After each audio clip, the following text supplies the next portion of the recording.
एक दिन नन्ही ज़ैनब अपने घर के बागीचे में पौधों को पानी दे रही थी कि अचानक दरवाजे पर दस्तक हुई। उसे लगा शायद उसकी सहेली सारा आई है, लेकिन जब उसने दरवाज़ा खोला तो वहाँ एक नहायत ही खूबसूरत और पुरवकार खातून खड़ी थी, जिसकी गोद में दो छोटे छोटे जुड़वा बच्चे थे। उस खातून का लिबास किसी रेशम की तरह चमक रहा था और उसके सर पर मोतियों का एक ताज था जो धूप में भी सितारों की तरह जगमगा रहा था। ज़ैनब ने हैरत से पूछा, आप कौन है? खातून ने मुस्कुराकर जवाब दिया, मैं रानी परी हूँ और ये मेरे नन्हे शहजादे हैं। क्या तुम हमें थोड़ी देर के लिए पनाह दोगी? मुझे अपने बच्चों को आराम करवाना है। ज़ैनब ने खुशी खुशी उन्हें अंदर बुलाया और रानी परी को मेहमान खाने में बिठाकर उनके लिए फलों का रस लेने किचन चली गई।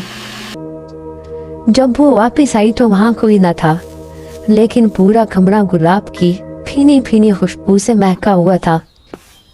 ज़ैनब ने इधर उधर देखा तो उसे सोफे पर रानी परी का एक सुनहरा रुमाल पड़ा हुआ मिला।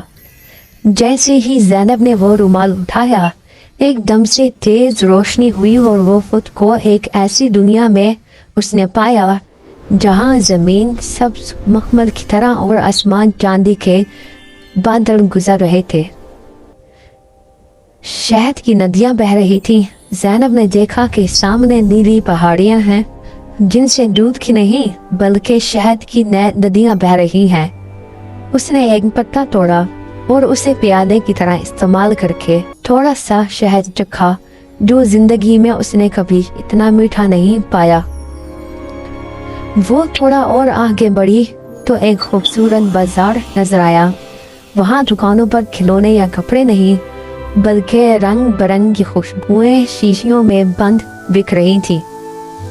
कोई बचपन की खुशी की खुशबू थी तो कोई मीठा ख्वाब की खुशबू। वहाँ दरख्तों पर परिंदों की तरह रंग बिरंगे फूल उड़ रहे थे और सुरीली आवाज़ों में गीत गा रहे थे।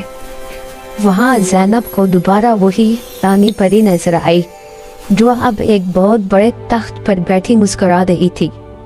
ज़ैनब ने दौड़कर उनसे पूछा, ये सब क्या है? क्या मैं सचमुच यहाँ आ गई हूँ? ज़ैनब, ये दुनिया उन लोगों के लिए है जो दिल के मेहरबान और रहम दिल होते हैं। ज़ैनब, जो कुछ तुमने देखा वो तुम्हारी नेकी का इनाम है। शायद अब तुम्हारे वापस जाने का वक्त आ गया है। रानी परी ने आस्ते से ज़ैनब की आंखों पर हाथ रखा।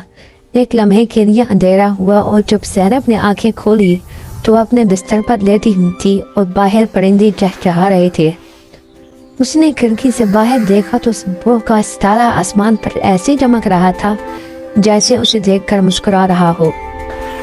प्यारे दोस्तों, अगर आपको ये कहानी पसंद आई है तो कमेंट्स में अपनी राय का इजहार जरूर करें और हमारे चैनल को सब्सक्राइब करना न भूलें।